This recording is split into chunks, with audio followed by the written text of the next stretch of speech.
오늘은 요한복음 16장 8절부터 읽겠습니다. 요한복음 16장 8절. 그가 와서 죄에 대하여, 의에 대하여, 심판에 대하여 세상을 책망하시리라. 죄에 대하여라 함은 저희가 나를 믿지 아니하며, 의에 대하여라 함은 내가 아버지께로 가니 너희가 다시 나를 보지 못하며, 심판에 대하여라 함은 이 세상 임금이 심판을 받았음이니라. 네, 여기까지 읽었습니다. 즐거우십니까? 네. 진짜 즐거우세요? 네. 캠프 일에 하니까 캠프 전에 어떤 분이 전화 와서, 목사님, 제가요 인생이 삶이 고달퍼서요 요즘 너무 힘들거든요. 그래서 제가 캠프를 하루만 참석하고 가려고요 이러시는 거예요. 그래서 그래요? 피곤하면 가셔야지. 근데 일단 와보세요. 일단 와보시고 지내보시고 결정하십시다. 왜냐면 지내면 누가 마음을 바꿉니까? 하나님 우리를 막 은혜롭게 하시면 마음이 바뀌잖아요. 그래서 아마 지금쯤 가셨어야 되는데 안 가고 이 자리에 계세요. 이 자리에 계시고 더 자고 하루 있다 이렇게 가신다고 하는데, 여러분들이 공연을 이렇게 하는 것을 보시는데 뒤에서 이제 전체 이제 여러분을 보는 거죠. 보면 사회를 보니까, 사회 보는 우리 유진이 사회 말 한마디 할 때마다 엄마가 꿀이 떨어지는 눈으로 아이고 내 새끼가 저렇게 컸구나 막 이러는 거예요. 그리고 또 이하연 자매가 이렇게 공연을 하니까 이관일 집사가 입이 막 귀에 걸려가지고 저것이 내 딸이야 이러면서 좋아하시는 거예요. 그리고 제가 보니까 막 바이올린 이렇게 연주하고 또 이하연 자매 공연하고 막 이런 모습을 보면서 여러분들이 막 이렇게 즐겁기도 하지만 막 너무 이렇게 애정이 섞인 모습으로 바라보시잖아요. 그러면서 무슨 생각을 하냐면, 아이고 내 손자도, 내 손녀도, 내 아들도, 내 딸도 저렇게 막 주를 찬양하고 연주하고 이러면 얼마나 좋을까 막 이 생각을 하시는 것 같아요. 저는 몰랐어요. 저희 큰딸이 사회를 이렇게 보는데 갑자기 저 녀석이 왜 저러지 싶을 정도로 막 간증을 하는데, 하나님이 오늘 간증을 저렇게 예비를 했구나 이 생각이 들더라고요. 근데 이제 내 눈에는 사회를 본 제 큰딸이나 옆에서 같이 사회를 본 유진이나 다 애기 같은데, 또 자기들끼리는 또 새끼 같은 모양이라 자기들끼리는. 왜냐면 진짜 옛날에 막 교회에서 어릴 때 전부 다 꼬맹이들이었거든요. 특히 여기 우리 막 호진이, 동혁이 애들은 제일 막내였어요. 막내. 그러니까 누나들이 막 진짜 막 기저귀 갈고 막 이렇게 막. 그리고 오늘 사회 본 유진이는 완전히 명랑해요. 마당에서 막 애들이 막 바글바글 뛰어노는데 꼭 한 놈이 뛰어와요. 저한테 막 뛰어오거든요. 뛰어와서, 목사님 이래요? 물으면 안 돼. 그럼 치! 이러고 가요. 그게 유진이랑 저렇게 컸거든요. 그리고 또 이제 은진이라는 애가 있어요. 제 친구가, 은진이가 눈이 이렇게 커가지고 똘망똘망 해가지고, 목사님! 널 이래요. 아이고 나는 세상에서 우리 은진이가 제일 못생겼더라, 돼지코야. 그럼 치! 그러고 이렇게 가거든요. 일본 여행 간다고 지금 못 왔는데, 어렸던 진짜 우리 딸 표현으로 애기들 진짜 막 키웠는데 이러는데, 제 눈에는 또 다 애기 같거든요. 근데 커가지고 이렇게 하나님을 찬양하고 노래하고 이런 모습을 보니까, 저희 딸이 우니까 누가 우냐면 소영이, 하연이, 얘 친구들, 얘 또래들이 동생들을 그때 챙기고 봤던 애들이 다 우는 거예요. 엄마들은 안 우는데 내가 보니까 소영이도 울고 하연이도 울고 막 이러는 거예요. 남자들만 멀뚱멀뚱 있지 이제 쟤들은. 왜냐면 누나들이 그 요 마이크맨 했던 예찬이도 누나들이 막 챙기고 막 다 챙겼으니까. 근데 이제 이렇게 들으면 챙겨주긴 뭘 챙겨줘 이러는 것 같아도 때 되면 밥 먹이고 다 관리하고 사고 안 나게 챙기고 자기들끼리 이제 그러니까 부모 역할을 한 거죠. 근데 이렇게 이제 연주하고 이렇게 하나님을 찬양하는 모습을 보니까 어떻습니까? 막 사회를 보는 제 딸을 보면 제 마음에 어떻게 보입니까? 너무 예쁘고 사랑스럽잖아요.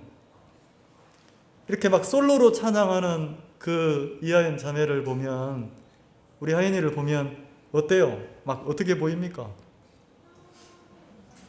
너무 사랑스럽고 귀하게 보이잖아요. 그죠?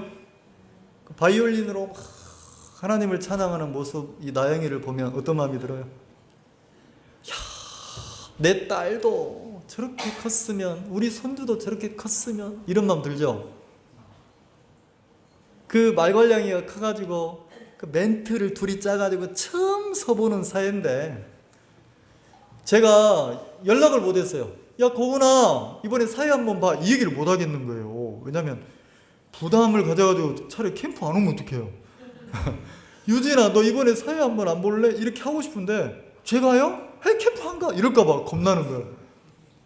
그래서 이제 어떻게 하냐, 오면 언니들끼리 내가 말하는 것보다 부모가 말이야 말빨이 크잖아요. 부모라 하잖아 언니들이.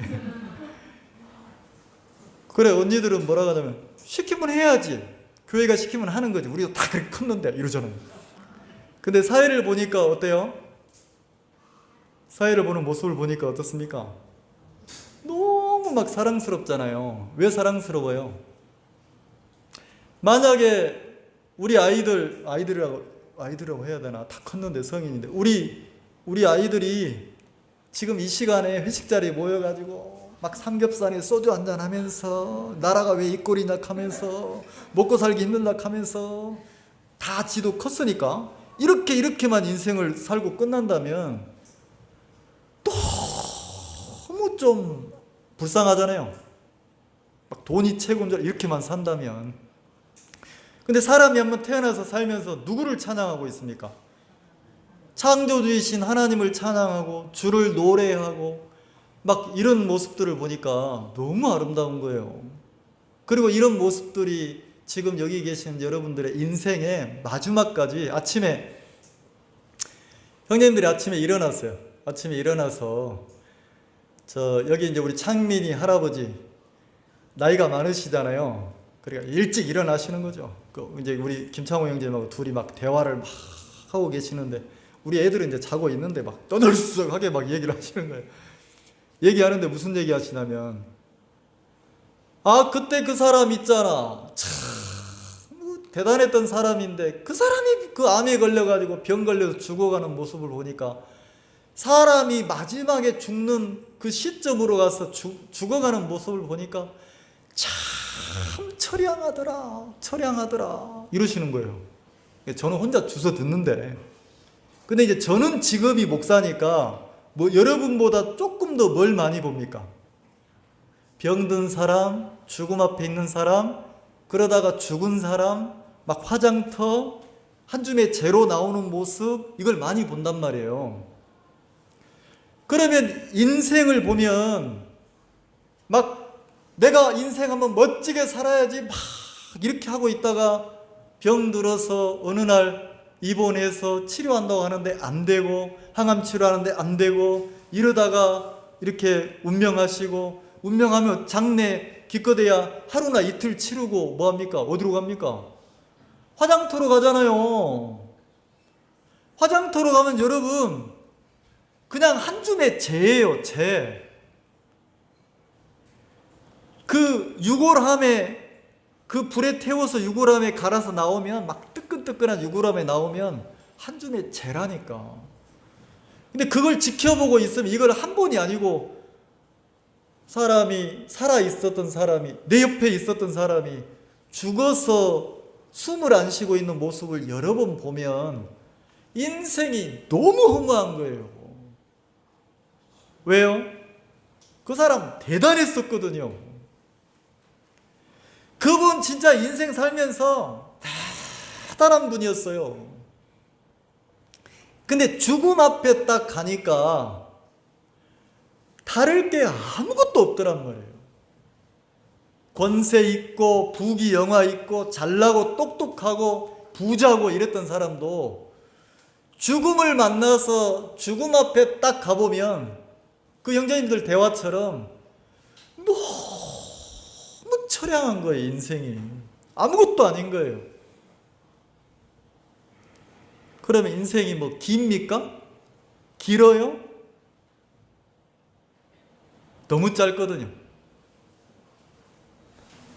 나는 짧은 인생을 살면서 여기 있는 여러분들이 지금 이 모습처럼 하나님을 잃어버리지 않았으면 좋겠는 거예요.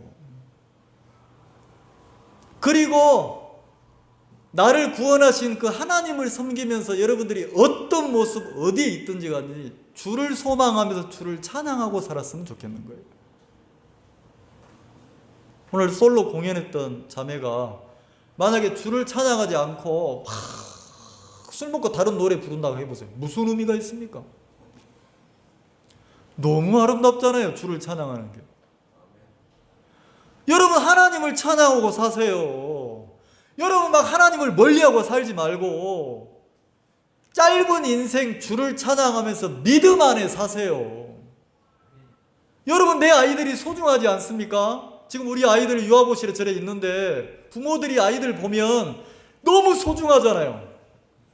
여러분 아이들이 소중하다면 믿음 안에서 키우세요.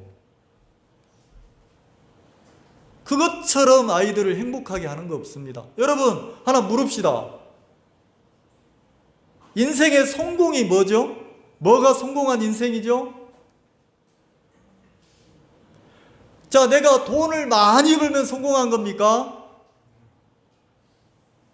내가 높은 관직을 가지고 있으면 성공한 겁니까? 거기서 성공 오지 않습니다. 마음이 평안하고 기쁠 때, 행복할 때 행복한 마음 속에 사는 것처럼 성공한 인생은 없어요. 근데 성경에 뭐라고 합니까? 그 심령의 낙이, 심령의 평안이 누구에게서 난다고 했습니까? 하나님에게서. 만약에 여러분들 지금 이 자리에 있는 여러분들이 내 인생이 왜 이렇게 조금 뭔가 공허하지? 내 인생이 뭔가 왜 이렇게 어렵지? 도대체 인생이 뭐지? 무엇을 위해 사는 거지? 내가 열심히 사는데 왜 만족이 없지? 만약에 그 마음이 있다면 마치 다람쥐 쳇바퀴 돌듯이 막 열심히 사는데 뭔가 채워지지 않는다면 왜 그런지 아세요? 여러분 마음에 하나님하고 멀리하고 인생을 살아서 그래요.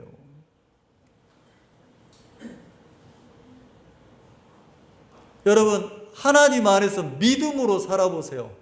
진짜 행복합니다. 예, 술, 담배가 주는 행복도 있어요. 세상 친구들이 주는 행복도 있어요. 믿음 안에서 하나님을 섬기면서 살아보세요. 가정이 그거 이상 10배, 1000배로 더 행복합니다. 여러분들 그렇게 사시기 바랍니다. 그리고 우리 아이들이 커서 이렇게 믿음으로 이렇게 하나님을 찬양하고 노래하는 것처럼 저는 이제 아까 공연할 때 그 독창할 때 그 가사가 너무 은혜롭더라고요. 믿음이 없이는 이 제목인데 나는 청직이었는데 언제부터 주인이 돼버렸나 이 가사를 노래하시더라고요. 나는 뭐였다고요? 나는 청직이었는데 언제부터 내가 주인이 돼서 살고 있지? 이 가사가 너무 은혜로운 거예요. 자, 내가 옛날로 한번 돌아가 봅시다. 조금 더 옛날로 돌아가 보면 지금의 내 모습 말고 내가 진짜 청지기처럼 주인 되시는 하나님이 주시는 꿈과 소망을 가지고 막 도전하고 달려갔던 때가 있잖아요. 근데 지금 이렇게 좋고 행복한 위치를 딱 하나님이 주시니까 어느덧 내가 청지기에서 뭘로 바뀌어 있습니까? 주인. 이제 내 인생의 주인은 누구예요? 내가 죽을 고비에 있었는데 그때 하나님이 나를 살려서 지금 이렇게 행복하게 살게 하고 있는데 어느덧 내가 뭐가 돼 있습니까? 주인이 돼 있는 거예요. 그래서 뭐라고 합니까? 어느덧 내가 주인이 돼 버렸어. 그 가사가 너무 은혜롭더라고요. 나는 그 생각이 좀 들었어요. 만약에 우리 아이들을 지금 오늘 공연하고 막 사회 보고 이랬던 친구들이 지금 꼭 우리 창민이, 소은이, 그 하람이 요만할 때 아이들이었거든요. 우리 남학생들은 진짜 막 기저귀 차고 태어나지도 않을 때였으니까. 근데 세월이 어때요? 빨리 가잖아요. 난 그 생각이 드는 거예요. 오늘 공연한 우리 친구들처럼 이렇게 하나님을 찬양하고 막 이렇게 행복한 모습으로 내 아이를 키우고 싶으면 교회에 한번 맡겨보세요. 그리고 믿음 안에서 키워보세요. 너무 아름답게 크지 않겠어요? 그럼 우리 아이들 말고 나도 내가 주인의 위치에서 내려와서 여러분 적어도 내가 나를 구원하신 하나님 앞에는 내가 주인 노릇하면 됩니까? 안 됩니까? 근데 우리가 거만하게 많이 살았어요. 거만하게. 우리가 세상 돈 버는 이야기, 세상 예뻐지는 이야기, 세상에 사업 성공하는 이야기, 번창하는 이야기 그러면 내가 어떻게 살았습니까? 마음을 활짝 열고 좋지 이러잖아요. 근데 교회 이야기, 하나님 이야기, 믿음 이야기 그러면 어떻게 합니까?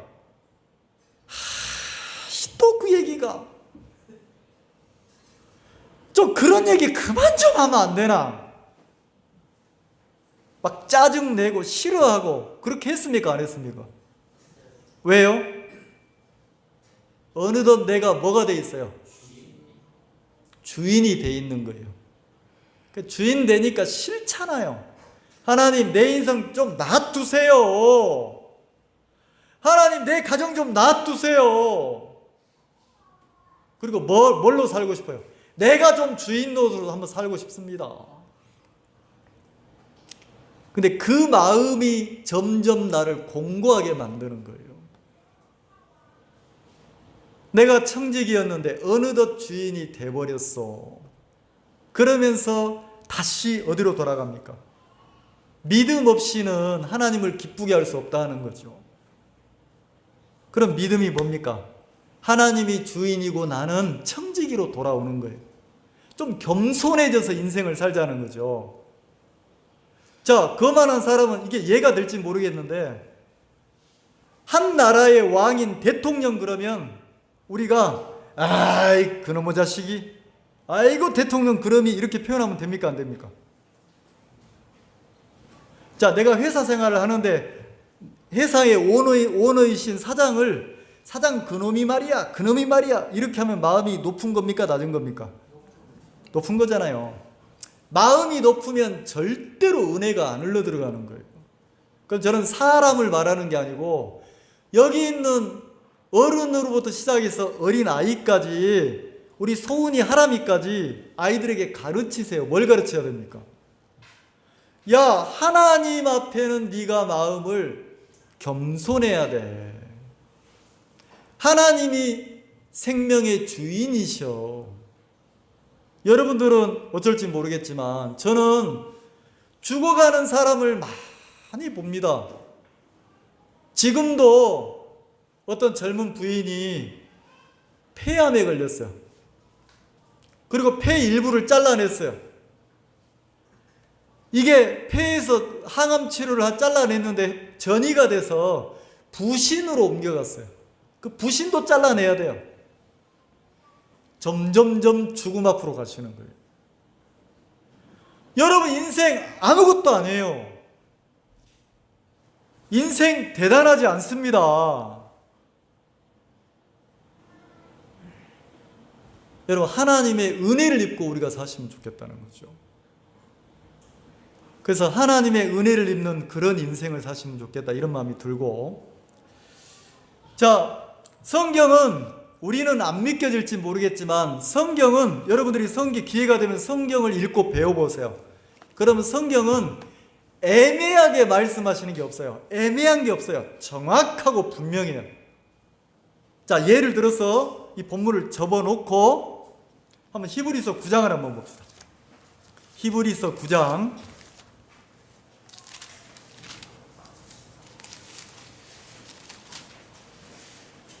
27절, 제 성경은 363페이지입니다.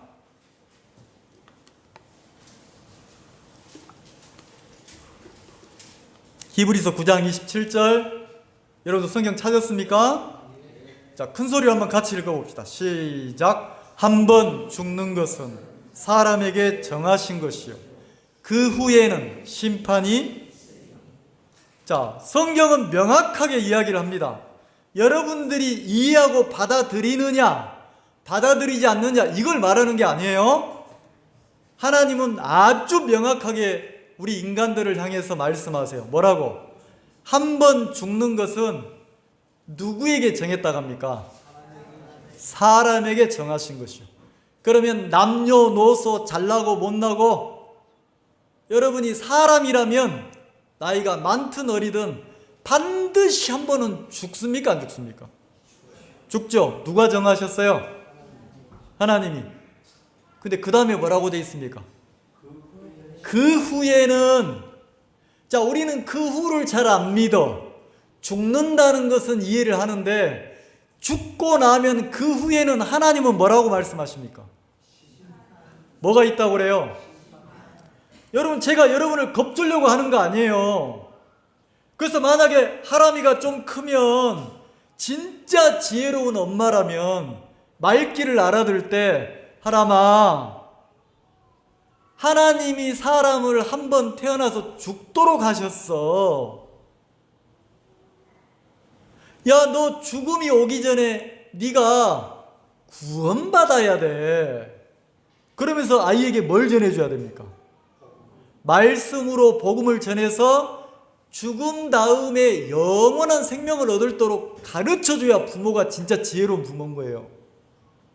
근데 만약 그거 빼고 내가 막 세상에 좋은 것, 막 건강한 거 아무리 챙겨도 내가 막 지극정성으로 챙겼는데 마지막에 내 아이가 죽어서 심판받아 지옥 간다면 잘 키운 겁니까? 못 키운 겁니까? 못 키운 거란 말이에요. 그러면 성경은 뭐라고 해요? 한 번 죽는 것은 사람에게 정하신 것이요. 여러분이 사람이라면 이 말씀대로 반드시 한 번 죽음 앞으로 갑니까? 안 갑니까? 가죠? 그 후에는요? 그 후에는 뭐가 있어요? 심판이 있죠. 자, 심판을 받으려면 죽은 사람이 어떻게 해야 됩니까? 자, 심판을 받으려면 죽은 사람이 반드시 뭐 해야 돼요? 다시 살아나야 돼요. 죽은 사람이 다시 살아나는 걸 보고 뭐라고 합니까? 부활이라고 그래요. 이해가세요? 부활. 그러면 또 사도행전 28장 한번 찾아봅시다.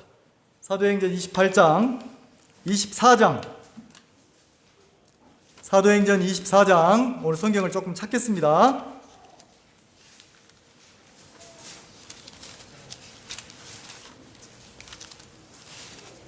자, 사도행전 24장 15절 230쪽입니다. 제 성경은 신약성경 230쪽 사도행전 24장 15절.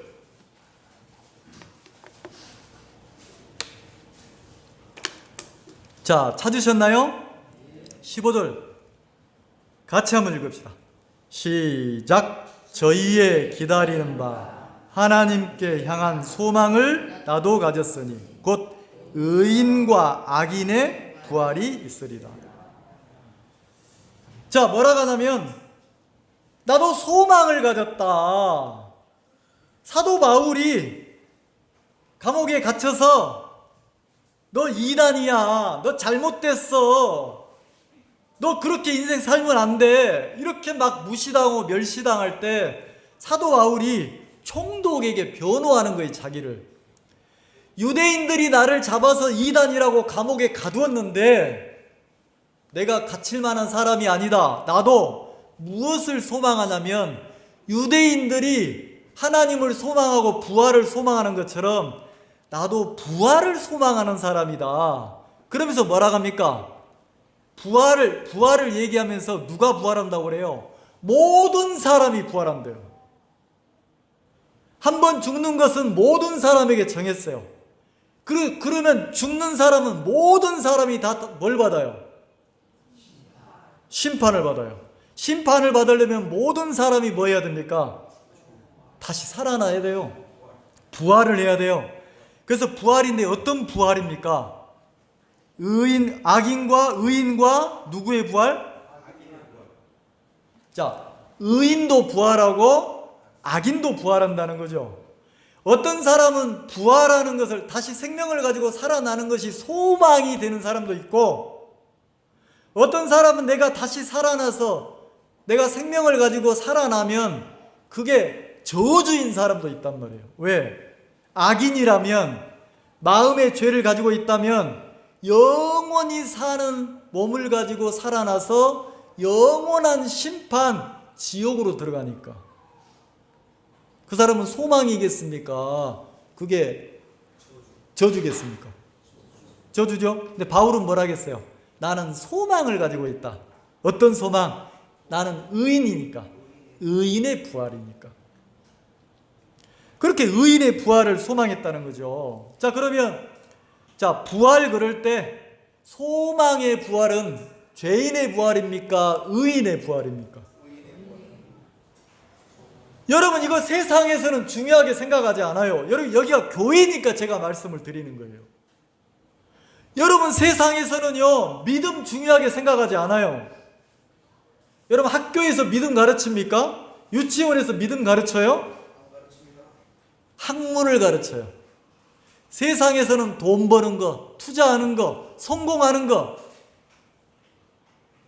성공하면 뭐가 따라온다고 말합니까? 자, 돈이 없던 사람이 돈을 많이 벌면 뭐가 따라온다고 가르쳐요, 세상은? 행복해진다고 가르치잖아요. 집 없는 사람이 집을 사면 뭐 한다고 가르쳐요? 행복해진다고. 한번 그렇게 살아보세요. 행복해지는가? 행복은 물질에서 오지 않아요. 제가 여러분도 가난하게 살아 이 말 아니에요? 그렇지만 정확하게 아셔야 된다는 거죠. 행복은 세상이 나에게 행복을 주지 않습니다. 그러면 행복은 어디서 오느냐? 창조주이신 하나님을 향한 믿음을 가졌을 때 하나님으로부터 흘러 들어오는 거예요. 성경은 그렇게 기록되어 있습니다. 그 성경은 뭐라고 합니까? 의인과 악인이 뭐 한다고 그래요? 네, 부활한다고 그랬어요. 부활. 그리고 여러분들이 이 자리에 반드시 모든 사람 다 죽습니다. 근데 이 자리에 계신 분들, 여러분들 중에 어떤 사람은 죽고 나서 영원한 생명을 가지고 영원한 멸망으로 가는 저주를 받는 사람도 있을 거예요. 근데 어떤 사람은 이 세상에 살면서 살아있을 때 정확한 믿음을 배우고 구원을 받아서 의인이 돼서 부활했을 때 영원한 생명으로 하나님을 찬양하고 노래하면서 소망의 부활을 갖는 사람도 있을 거라는 거죠. 자, 그렇게 돼 있다는 거죠. 자, 그러면 보세요. 한 번 죽는 것은 사람에게 정하신 것이요. 그 후에는 뭐 한다고요? 뭐가 있다고요? 자, 심판. 심판은 의인들에게는 심판이 없습니까? 예. 구원받은 의인들도 심판이 있어요. 죄인들도 심판이 있어요. 자, 죄인은 다시 영원한 생명을 가지고 부활을 해서 어디로 갑니까? 영원한 불못으로 끝이 없는 고통 속으로 들어가는 거예요. 그걸 저주라고 합니다. 둘째 사망. 근데 의인들은요. 자, 고린도후서 5장을 찾아봅시다. 고린도후서 5장, 로마서, 그 다음에 고린도전서, 고린도후서입니다. 고린도후서 5장 10절.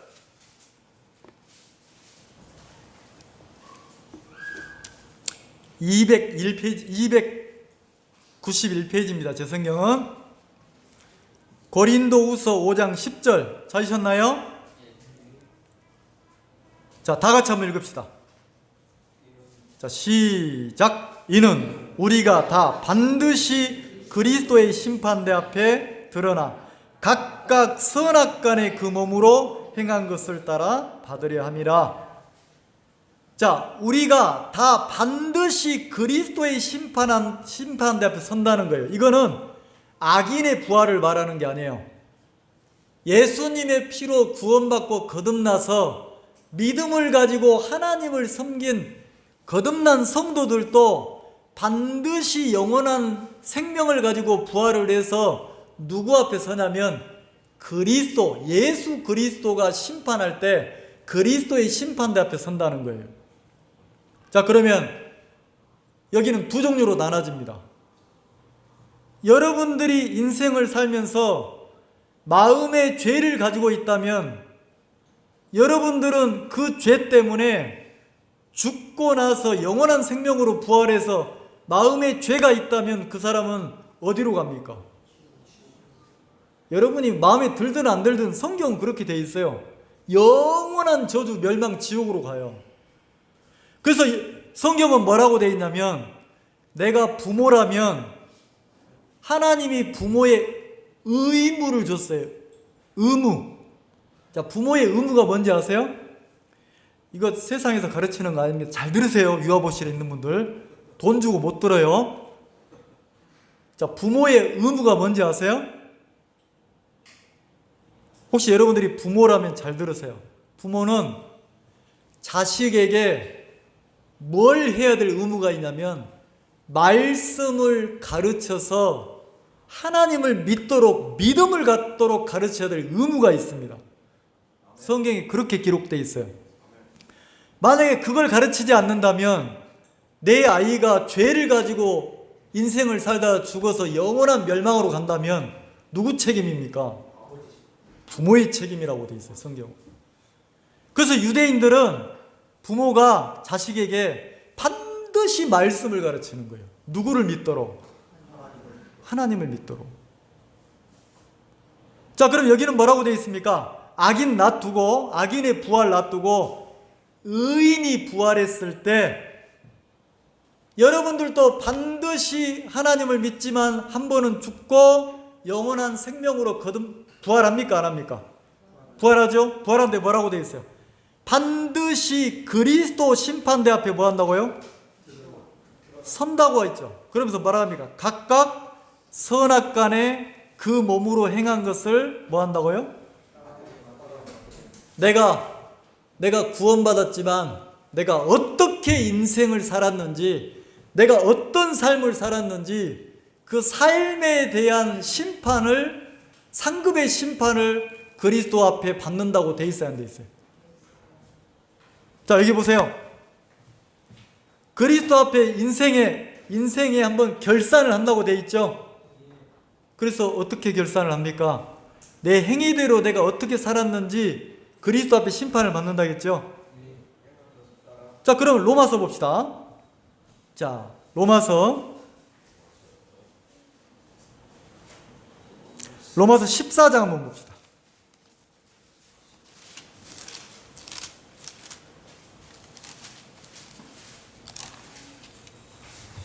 (14장) 10절. 로마서 14장 10절.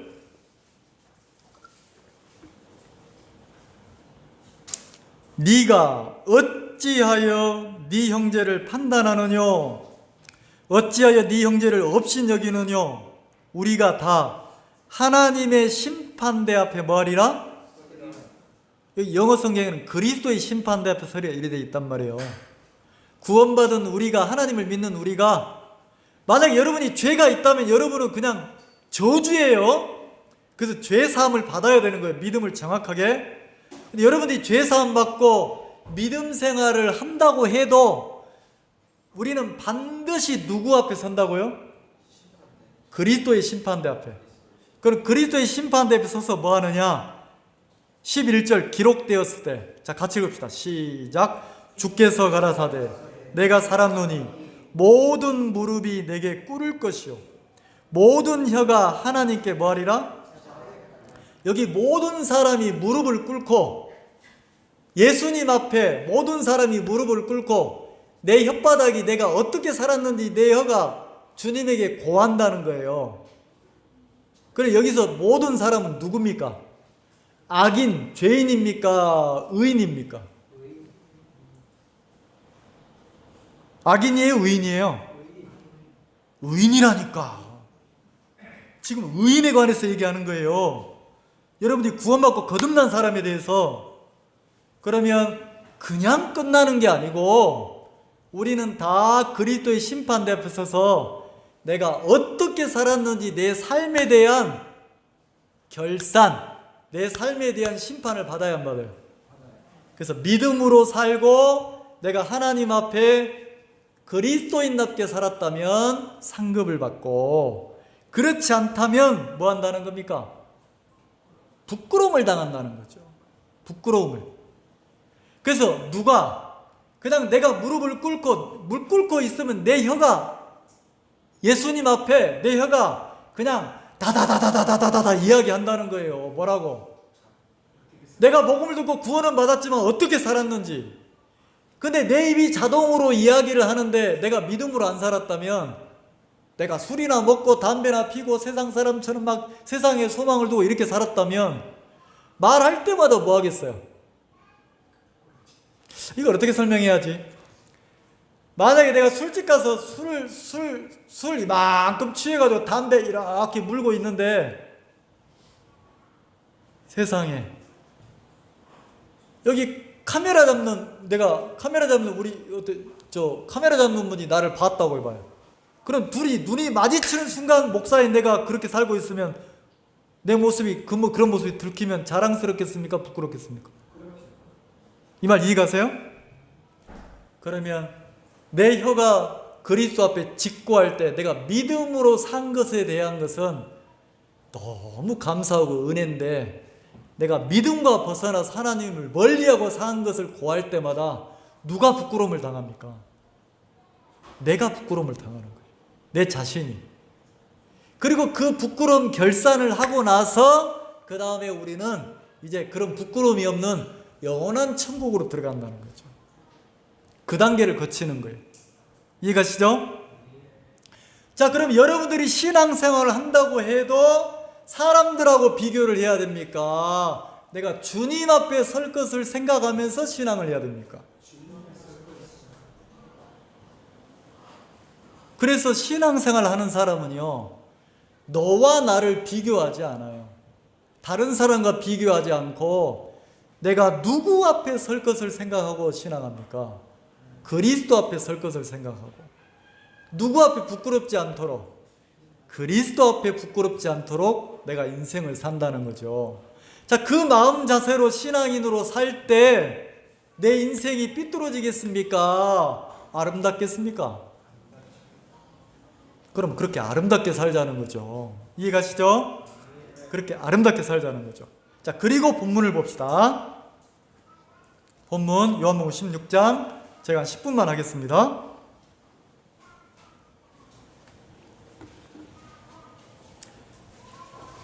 자, 요한복음 16장에는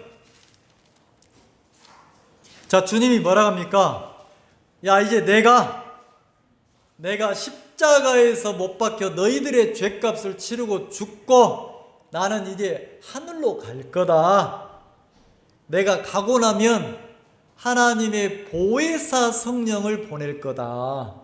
그럼 성령이 이 세상에 오시면, 자, 그러면 이때 당시에는 성령이 지금 와 있어요, 안 와 있어요?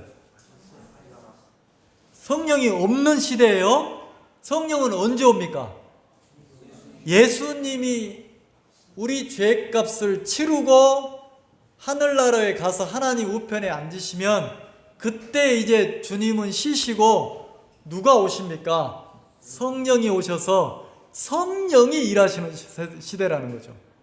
그래서 여러분들이 예수님에게 말씀을 직접 듣고 여러분들이 신앙을 생활을 합니까? 인생을 삽니까? 아니에요.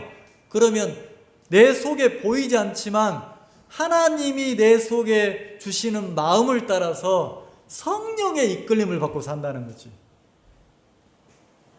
사람 앞에 사는 게 아니고 내 속에 하나님이 이끄는 대로 산다는 거예요. 그래서 내가 이런 일을 했을 때 하나님 앞에 부끄러움이 될지 자랑이 될지, 내가 이렇게 삶을 살았을 때 하나님 앞에 내가 책망을 들을지 칭찬을 들을지, 자, 누구 앞에 초점을 두고 인생을 살도록 합니까? 하나님 앞에. 그것을 자꾸 가르치는 게 누구예요? 성령이라는 거죠.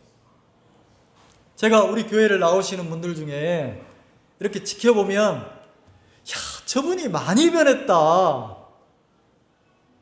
저분 처음에 올 때는 참 저 신앙이 어리고 이랬는데 많이 변하셨다, 이 마음이 드는 분들이 있어요. 오늘 장기자랑 하는데 어떤 분이 뭐라고 하더라? 마이너스 1점 줬는데 뭐라고? 내가 옛날에 껌 좀 씹었다 이러시더라고요. 노래를 막 장기자랑 하는데 너무 잘하시는 거예요. 그 사회 보시는 분이 아이고 옛날에 한 가닥 하셨겠네요. 그러니까 내가 그래 안 해도 옛날에 껌 좀 씹었다 이러시는 거예요. 자, 옛날에 껌 좀 씹은 사람은 어디에 힘을 주고 삽니까? 내가 막 눈에 힘을 팍 주고 살아야 안 살아요? 껌 좀 씹으니까 힘 주고 조금 거스리면 어떻게 합니까? 이런 그냥 내가 그냥 껌 좀 씹는데 그냥 내가 못나고 내가 약하면 눈에 힘을 줍니까? 마음을 낮춥니까? 물론 못나도 또 잘난 척하는 교만한 사람도 있어. 근데 내가 뭔가 좀 위치가 올라가면 어떻게 돼요? 껌 좀 씹으면 어떻게 돼요? 힘이 자꾸 들어가요, 안 들어가요? 들어가잖아요. 야, 근데 뭐 오늘 그분을 얘기하려고 한 게 아닌데, 본문이 아닌데 얘기를 하네. 근데 내가 보면 신앙을 하신 지 얼마 안 됐는데 많이 변하신 거예요. 진짜 많이 변하신 거예요. 그리고 사람 앞에 가지고 이분이 자꾸 자기 마음을 하나님 앞에 자기 인생을 비추는 거예요. 내가 이 결정을 했을 때, 내가 이 삶을 살았을 때 하나님에게 내가 부끄러울까 부끄럽지 않을까, 하나님에게 칭찬을 들을까 책망을 들을까, 이렇게 인생을 사시기 시작하는 거예요. 물론 지금도 많이 부족하지만 그런 모습을 볼 때 너무 사랑스러운 거예요. 왜? 인생의 초점을 사람 앞에 둡니까? 하나님 앞에 둡니까? 하나님 앞에 둔다는 거죠. 그렇게 사는 게 인생이라는 거죠. 자, 그러면 성령이 오셔서, 자, 우리는 사람에게 가르침을 받는 게 아니에요. 자, 물론 목사님이 앞선 형제 자매들이 이렇게 조언도 해주고 기도도 해주겠지만 사람에게 배우는 게 아니란 말이에요. 그럼 신앙생활은 누구 앞에 배우는 겁니까? 내가 구원받고 거듭났다면 하나님 앞에 내가 배워가는 거예요. 성령에게. 이해가시죠? 그러면 마음의 저울에 성령 앞에 내가 이 일을 놓고 결정할 때 하나님이 이를 기뻐할까 기뻐하지 않을까, 그렇게 하면서 조금씩 신앙이 배워간다는 거죠. 자, 그러면 성령이 오시면, 자, 그렇게 우리를 이끌어 가시는 삶도 가르치시고, 그 다음에 뭘 하겠습니까? 자, 8절, 본문의 8절, 그가 와서 그랬어요. 그가가 누구예요? 예수님이 가시고 성령을 보내시는데, 성령이 오시면 그가 죄에 대하여, 의에 대하여, 심판에 대하여 무엇을 책망해요? 이 세상을 책망한다는 거지. 자, 그럼 성령이 책망한다는 거예요. 무엇을? 세상을. 이 세상이 누굽니까? 여러분들이고 나란 말이에요. 자, 여러분들이 세상을 살아가실 때, 내가 인생을 살아갈 때, 내가 죄를 어떻게 생각하고 있냐? 죄. 자, 여러분, 죄가 뭐죠? 죄. 자, 우리는 내가 미워하고 싸우고 질투하고 살인하고 간음하고 도둑질하고 이걸 죄라고 생각하잖아요. 세상에서 생각하는 죄는 이게 죄잖아요. 근데 성령은 뭘 보고 죄라고 합니까?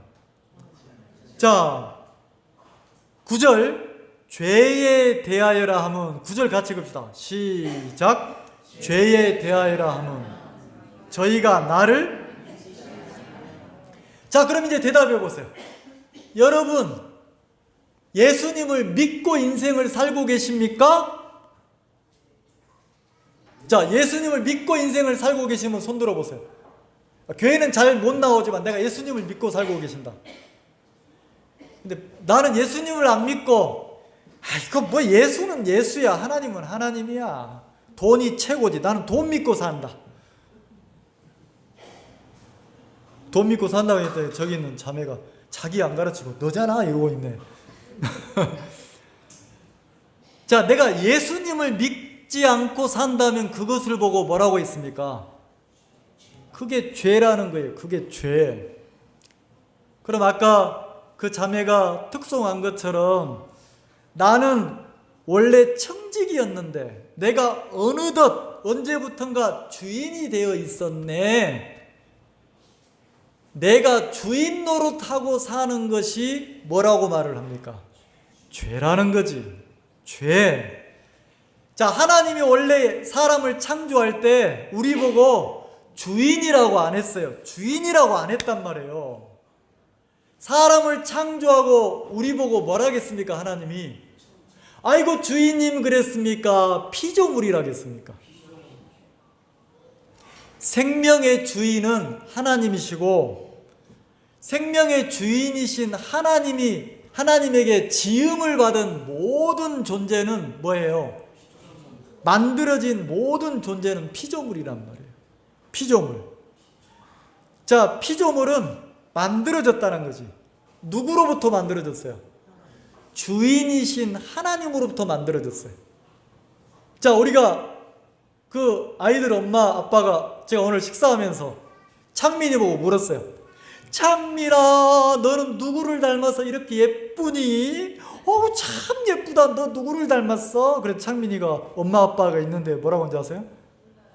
아빠 그러는 거예요. 아빠. 그럼 창민이는 누구 거예요? 아니, 누구 거예요? 아니, 무슨 하나님 거야? 아빠 거라니까. 이해를 못 하시네. 아빠 거라니까. 누구로부터 나왔어요? 아빠로부터 나왔단 말이에요. 그래서 아버지 날 낳으시고 누가 나왔어요? 우리 저 애기 엄마들은 자꾸 남편 보고 나는 애 낳고 고생했는데 너는 뭐 했냐? 그러면 안 돼요. 누가 낳았어? 아버지가 낳은 거예요. 누가 길렀어? 자, 생명의 주인은, 생명의 뿌리, 생명의 근원은 엄마입니까? 아빠입니까? 왜요? 씨가, 생명이 누구로부터 들어왔어요? 네, 씨의 주인으로부터, 아빠로부터. 그래서 아버지가 나를 낳았다고 표현을 하는 거예요. 그러면 우리의 생명의 근원 되시는 주인은 누구예요? 생명의 주인이 누구냔 말이에요. 아니, 그 찬송처럼 청지기로 좀 내려오라니까. 주인 노릇하지 말고 생명의 주인은 내가 아니라 하나님이란 말이에요. 근데 나는 얼마나 그 주인 되시는 하나님을 멸시하고 무시하고 조롱하고 이렇게 인생을 많이 살았냔 말이에요. 하나님 됐어요. 내가 지금 바빠 죽겠는데. 하나님 됐어요. 내가 지금 사업이 지금 막. 하나님 됐어요. 내가 인생 얼마 안 나 친구들하고 놀러 다녀야 되는데. 사방팔방 먼지 일으키면서 놀러는 잘 다녀. 근데 교회 오라 가면, 신앙하라 가면, 하나님 앞에 하나님을 기쁘게 하라면 됐다 니나 잘해라 이러잖아요. 누가 주인이니까? 피조물인데 내가 주인 노릇하고 있는 거예요. 그럼 하나님 입장에서 이런 예를 들어 죄송합니다. 창민이가 아빠가 나한테 해준 게 뭐가 있어? 엄마가 나한테 해준 게 뭐가 있어? 에이씨, 내가 이런 집구석에서 태어나가지고 이러면 아빠 마음이 어때요? 아니 엄마 마음이 어떻겠어요? 찢어지잖아요. 근데 여러분들 그 짓을 한 번씩 했어요, 안 했어요? 말은 안 했을지 몰라 속에서 내가 왜 이런 아빠한테 태어났을까? 내가 왜 이런 집구석에 태어났을까? 내가 왜 이런 엄마한테 태어났을까? 안 그래요. 여러분이 존재한다면 여러분을 위해서 생명의 주인 되는 아빠, 엄마가 희생해서 여러분이 큰 거예요. 똑같아요. 우리의 주인은 하나님이라는 거지. 자, 그러면 뭐라 합니까? 죄에 대하여라 하면 저희가 나를 믿지 않는 게 죄란 말이에요. 살인하고 간음하고 도둑질한 게 죄가 아니고 내가 예수님을 안 믿고 누구를 믿고 살아요? 내 자신을 믿고 사니까 내가 주인 노릇하니까 살인하고 간음하고 도둑질하고 시기하고 질투하고 이 범죄들이 전부 다 누구로부터 나왔어요? 주인 되신 하나님으로부터 나왔습니까? 내 육신에서 나로부터 나왔습니까?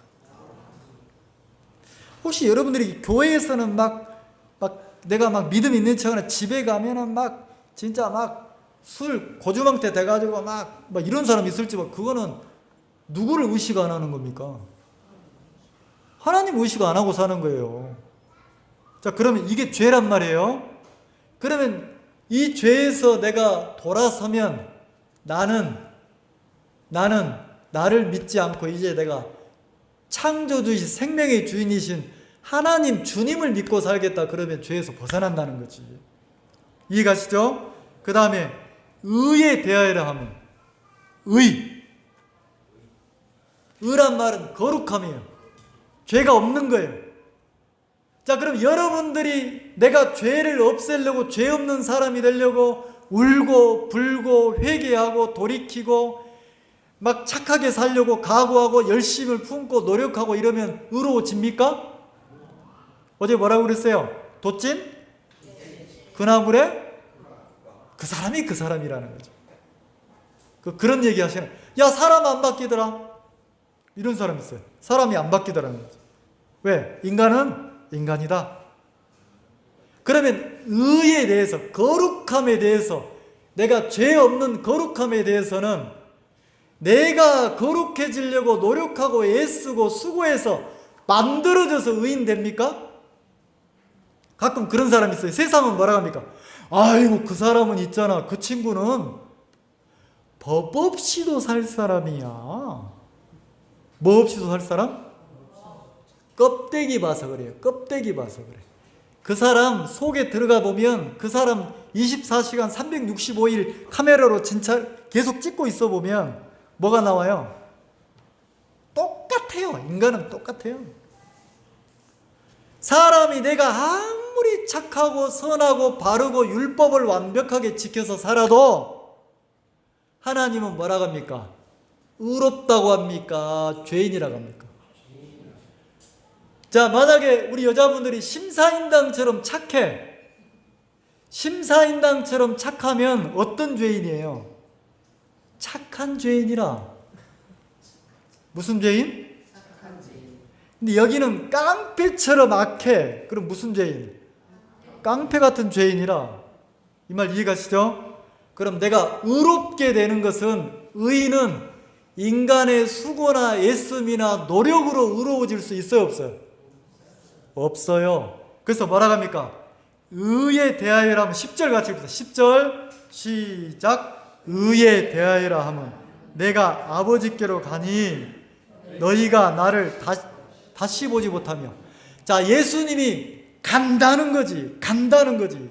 누가 어디로 가요? 하나님이 계시는 그 하늘나라로 간다는 거예요. 예수님이 이 땅에 오셨다가 십자가에서 죽고 우리 죄 때문에 죽으시고 3일 만에 부활해서 갔습니까? 안 갔습니까? 갔어요. 하늘나라로 갔어요. 그것이 의라는 거예요. 그것이 의라는 거죠. 여러분이 만약에 의롭냐? 야, 너 의롭냐? 그럼 나 의롭다. 왜 의롭냐? 예수님이 내 죄를 가지고 갔다. 어디로 갔다? 아버지께로 갔다. 자, 히브리서 9장 한번 봅시다. 히브리서 9장 11절 한번 봅시다.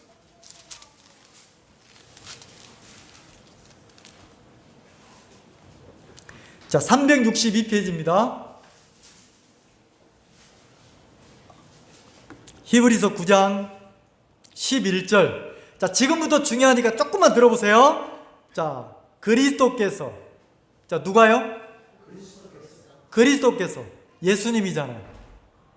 자, 의에 대하여라 하면 내가 아버지께로 가니 그랬잖아요. 그리스도께서 어디로 간다? 하나님께로 간다는 거지. 그게 의로움이라, 인간의 의로움이라는 거예요. 자, 그 예수님은 그리스도께서 장래 좋은 일에 대제사장으로 오사. 자, 예수님을 뭐라고 표현했어요? 대제사장. 그러면 제사장의 역할이 뭐예요? 백성들의 죄를 어떻게 하는 겁니까? 백성들의 죄 문제를 어디로 들고 갑니까? 대신해서 하나님 앞으로 들고 가서 백성들의 죄 문제를 해결해 주는 게 누구예요? 제사장이란 말이에요. 여기 대제사장이니까 제사장 중에 최고 대표라는 거죠. 근데 예수님을 보고 뭐라 했어요? 대제사장이라고 그랬어요. 그럼 대제사장이니까 이 대제사장은 어떤 일을 하는 겁니까? 인간의 죄를 하나님 앞으로 들고 가서 죄 문제를 해결해 주는 역할을 하는 게 대제사장이라는 거예요. 이해가시죠? 대제사장으로 오사. 손으로 짓지 아니한 곧 창조에 속하지 아니한 더 크고 온전한 장막으로 말미암아. 자, 손으로 짓지 않았어. 사람이 만들지 않았단 말이에요. 창조에 속하지 않았어. 목사님, 하늘이 너무 예뻐요. 무지개가 너무 예뻐요. 하늘의 별이 너무 예뻐요. 너무 예쁜데 그것도 하나님이 만드신 창조잖아요. 창조. 맞죠? 창조란 말이에요. 창조했다는 시간의 세계라는 거죠. 근데 이 대제사장 되시는 예수님은 창조에 속한 세계로 들어갔습니까? 창조에 속하지 아니한 더 크고 온전한 하늘나라 성막으로 성소에 들어갔습니까? 자, 예수님이 대제사장 되시는 예수님이 이 땅이 아니고 우리 죄 때문에 십자가에서 죽으셔 3일 만에 부활해서 하늘나라 성소에 들어갔단 말이에요. 자, 그리고 뭐라고 합니까? 12절 같이 읽겠습니다. 시작. 염소와 송아지의 피로 아니하고 오직 자기 피로 영원한 속죄를 이루사 단번에 성소에 들어가셨느니라. 자, 염소와 송아지의 피로 아니하고 오직 누구 피로? 자기 피요. 자기 피. 이게 누구 피입니까? 예수님의 피로 어떤 속죄를 이루었어요? 영원한 속죄. 한번 따라서 해보세요. 영원한 속죄. 영원한 속죄를 이루셨다. 자, 그러면 영원한 속죄란 말은 뭐예요? 내 죄가 영원히 사해졌다 이 소리예요. 맞죠? 자, 그러면 영원히 내 죄를 사했어. 누가? 대제사장 되시는 예수님이. 그럼 예수님이 내 죄를 영원히 사했으면, 영원히 죄를 없앴으면 내 죄가 있어요, 없어요? 자, 기억나는 죄도 누가 사했어? 기억 안 나는 죄도 누가 사했어요? 내 과거 죄도 누가 사했어요? 현재 죄는? 미래 죄는? 내 태어나서 죽을 때까지 내 모든 죄는 누가 사했어요? 이 말 이해가세요? 그래서 영원한 속죄를 이루었어요. 영원한 속죄를. 이것이 뭐냐면 의라는 거예요. 의. 자, 여러분 마음에 영원한 속죄가 이루어져서 여러분도 죄가 사해졌습니까? 그럼 그걸 보고 뭐라고 그래요? 의롭다. 이것이 의다. 자, 이 의로움은 내 행위로 만들어졌습니까? 하나님의 은혜로, 예수님의 공로로 만들어졌습니까? 목사님, 다이아야, 다이아. 내 반지 다이아야. 근데 보니까 작아야. 그거는 의미가 없어요. 진짜 다이아야, 다이아 가치가 있잖아요. 내가 의롭다. 나는 영원히 천국 갈 수 있는 의롭다. 이 의는 내가 만들어야 됩니까? 대제사장 되시는 예수님으로 말미암아야 됩니까? 그럼 적어도 내 죄는 누가 씻어야 됩니까? 예수님이. 그래서 한 절만 봅시다. 히브리서 10장 한 절만 넘깁시다. 10장 12절 찾으셨죠? 같이 읽읍시다. 시작. 오직 그리스도는 죄를 위하여 한 영원한 제사를 드리시고 하나님 우편에 앉으사 그 후에 자기 원수들로 자기 발등상에 되게 하실 때까지 기다리시는. 자, 예수님은 하나님 우편에 앉아서 딱 기다리는 거예요. 누구? 원수를 발로 딱 밟을 때까지. 마귀를 영원한 지옥불에 집어넣을 때까지 기다리고 계시는 거예요. 그러면서 뭐라고 합니까? 14절. 저가 한 제물로 거룩하게 된 자들을 영원히, 예수님이 제물이 돼서 거룩하게 된 자들이 있어요. 누구예요? 예수님이 십자가에 죽으셔서 내 죄값을 치러서 내가 거룩하게 됐잖아요. 영원히 온전합니까? 안 온전합니까? 온전하죠? 그래서 17절 같이 읽읍시다. 시작. 또 저희 죄와 저희 불법을 내가 다시는 기억치. 자, 하나님이 이제는 예수님이 내 죄를 영원히 사하고 나서는, 나를 영원히 온전케 하시고 나서는 내 죄와 내 불법을 하나님이 기억하신다고 합니까? 안 하신다고 합니까? 근데 여러분, 우리 학생들은, 우리 청년들은 그러잖아요. 엄마, 하나님 믿긴 어딨어? 에이그, 사람이 죄 지니까 죄가 있는 거지. 자, 예수님이 잘못 씻은 겁니까? 내가 예수님을 안 믿고 나를 믿고 있는 겁니까? 이 말 이해가세요? 예수님을 믿고 살자는 거죠. 예수님은 우리 죄를 영원히 씻었고 나를 영원히 온전케 했고, 하나님은 다시는 내 죄를 기억합니까? 안 합니까? 기억하지 않아요. 이걸 믿고 여러분들이 나 죄 없다, 내 죄가 사해졌다 그러면 여러분들이 세상 나가서 친구들, 야, 나 죄 없다 그래 보세요. 그럼 뭐라고 했어요? 친구들이 드디어 네가 미쳤구나. 자, 세상은 예수 믿는 사람을 정상으로 봅니까? 미쳤다고 합니까? 그래서 아까 바울이 그러잖아요. 너희들이 나를 이단 취급하고 미쳤다고 하는데 아니다. 그러면 세상으로부터, 믿지 않는 사람으로부터 여러분들이 이단 소리 듣고 미쳤다는 소리 듣는 게 정상이라는 거예요. 정확한 믿음을 가졌다면. 여러분, 하나님을 기쁘게 하고 삽시다. 아셨죠? 자, 기도합시다.